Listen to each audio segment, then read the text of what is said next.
Cette vidéo vous est proposée par Coliplus, spécialiste du petit déménagement, garde-meubles et location de box individuelles.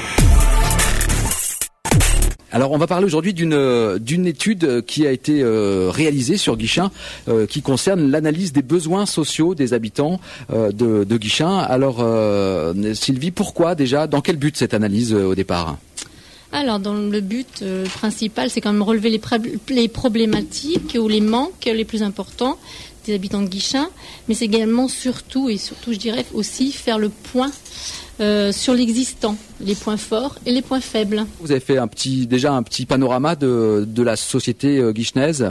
Je pourrais peut-être dire une des caractéristiques assez fortes qu'on a pu voir, c'est malgré le fait qu'il y ait un grand nombre d'habitants qui n'existaient pas il y a 10 ans, qui sont venus récemment.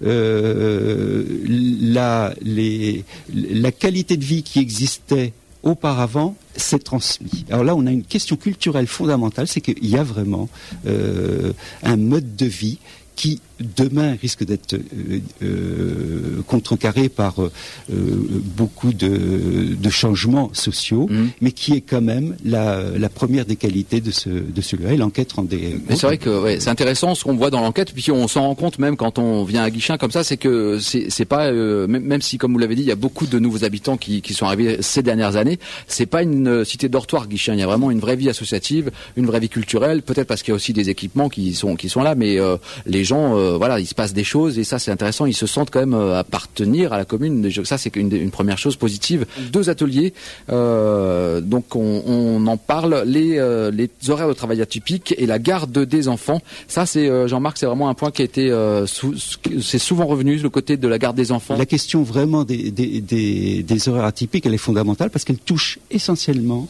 l'emploi féminin et les inégalités, si on peut dire, qui concerne l'emploi féminin.